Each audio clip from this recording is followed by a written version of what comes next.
Guardians of Metal Entertainment. I'm here with Ariën from Epica. How are you? I'm doing great. A little bit of a cold, but hey, that's not gonna keep me under, you know. I'm doing all right. You're doing all right. How about you? I'm doing very well. You just finished playing Vancouver last night, and we're here in Seattle. Yeah. How was last night's show? For me, it was one of the better ones. The playing went really well. The crowd was awesome, and yeah, it was just a good vibe, you know. Good and sweaty. It was nice. Really nice. Yeah. Yeah, a lot of fun. Pretty much expecting the same thing tonight. Yeah, I think so. Yeah. Yeah. Yeah, and yeah, you sort of mentioned before that you have played here before a couple times in Seattle. Yeah, 2 or 3 times, I suppose. Yeah. So you guys have a new album out. Do you want to sort of talk about the new album and sort of the writing process behind it? Okay, yeah, well, for those who don't know yet, the album is called Requiem for the Indifferent. And I think it's a very heavy album, maybe a little bit, yeah, not really industrial, but the sound is a bit mechanical, or how do you say, it has a rough mechanical edge to it. Though it has a lot of dynamics, but it's, yeah, I don't know, it sounds totally different than Design Your Universe. That had a warmer sound, and this sounds a bit colder, more like a machinery style. Mm-hmm. And yeah, the writing process, Mark had a whole bunch of songs written by himself at home.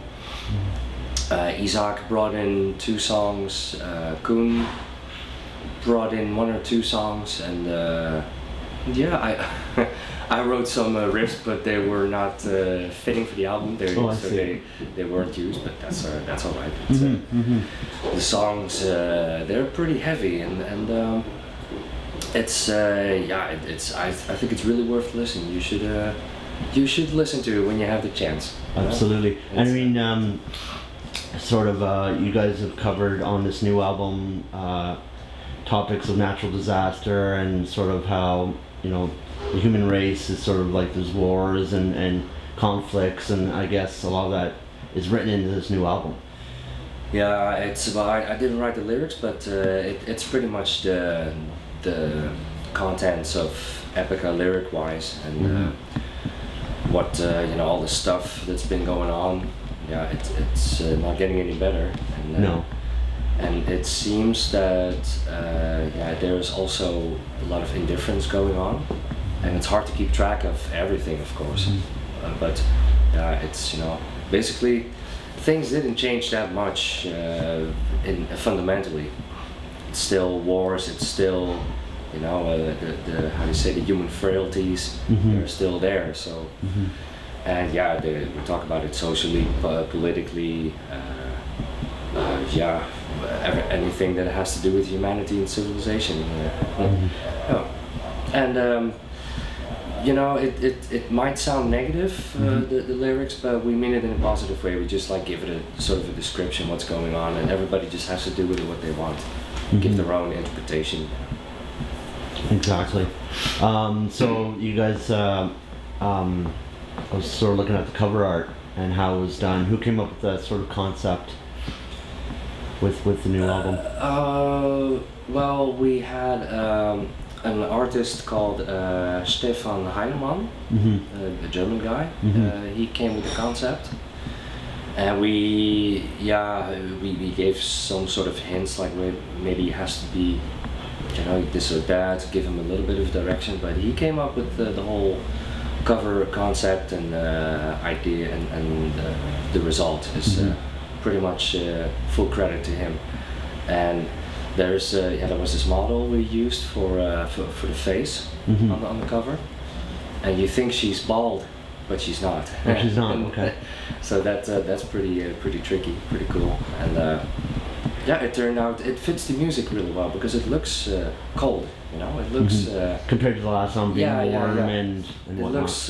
looks pretty, how do you say, gray and mechanical, industrial, cold. Yeah.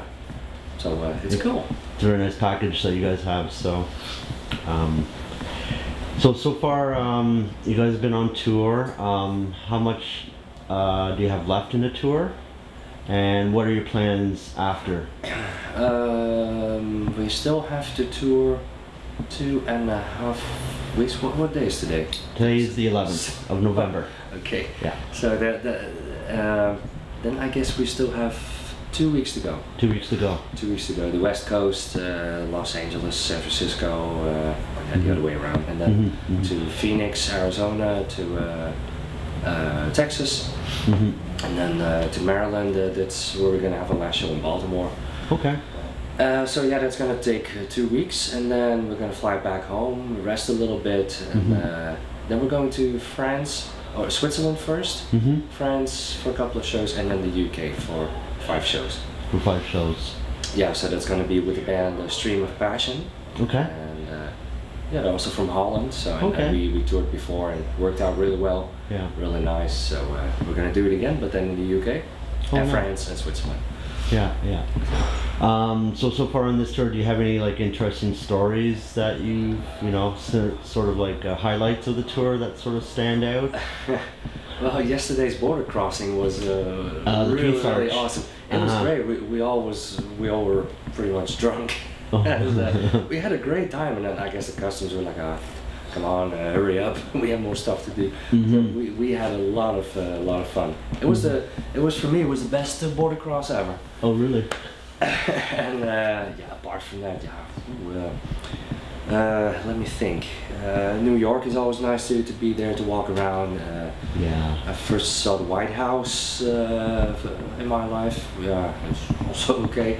Oh, really? So you're just doing the tour, taking pictures, doing the tours? Yeah, well, whenever we can, we want to go out and just check out the environment, not just stay here at backstage. I mean, look around. There's not much to see, you know. So. No.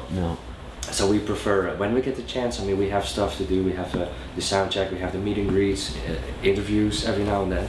That's right. And yeah, but then in between the usual stuff in the afternoon, we have some days off, and then we can just walk around a little bit, see what's what. Yeah. You know, grab a beer here and there. Absolutely. Yeah. So you do like your beer? Of course, yeah. I do. Do you have a favorite beer? Like, do you like American beer, or do you like, the homebrew Canadian stuff, the stuff from your homeland? Well, in Holland I prefer, I love Brand beer. Okay. Brand. Hertog Jan is great. Is it like a wheat type of beer, or? I guess it's lager. Just a lager, straight up lager? So you drink lagers? I guess I prefer the lagers. Yeah. The blonde beers are really good. And here I love like Youngling beer. I had the what was it called? The silly brunette. Somewhere I got it in what was it, in Cleveland.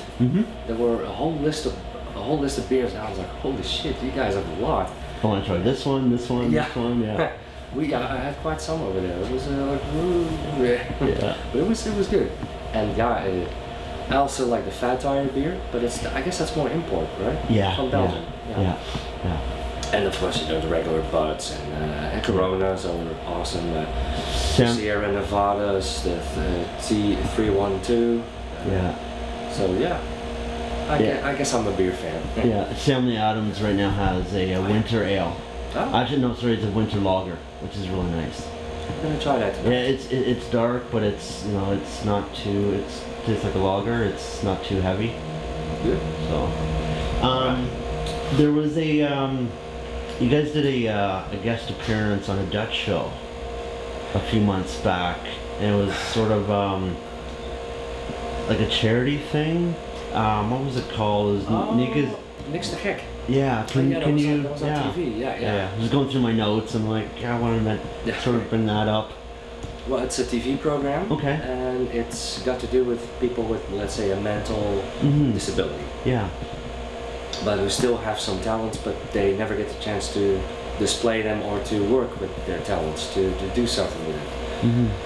And yeah, they approached us if we were interested in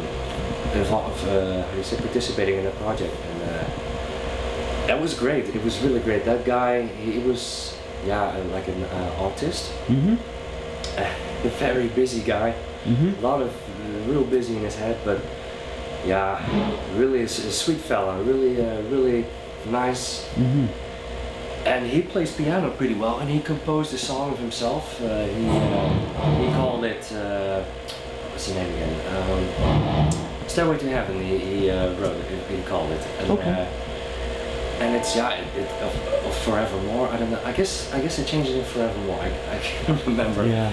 But it was great. He first came to a show in Germany when we invited him in the dressing room, and it was all taped on camera, and he was like, oh, finally I'm gonna meet you guys, and yeah, it must have been a great pleasure for him. Man, he was like in total sight, and we were like, wow, this is really cool. And he did something that a lot of people were, I guess, really scared to do. He was playing in the dressing room on a little piano while he was singing, and we were looking at his fingers like, everybody would freak out, I suppose, but he just did it, and we were like, wow, respect. And then the next step was record the song for on the CD and for on the TV, and to make a little video clip, and it was great. It was really great. We made it into our own style. Oh, nice. We adjusted a little bit because it was a ballad, and we turned it into Epica a little bit more. And we got his approval, and we recorded the song, and we had a lot of fun. Oh, nice. Yeah. So before signing off, do you want to say anything to the fans before we? Yeah, I would, because we're gonna have extra special show next year. We're gonna have our 10th anniversary celebration in Eindhoven, in Holland, and we're gonna make it a really special show. So if you guys want to attend to that show, and it's gonna be amazing. So if you guys want to hang out with us and attend to the show, please do. It's gonna be awesome. It's gonna be, you're not gonna regret it. So it's gonna be on March 23rd, and I just if you want to rock, come to Eindhoven. See you there. All right. Thank you very much. All right. Okay. Take care. Okay.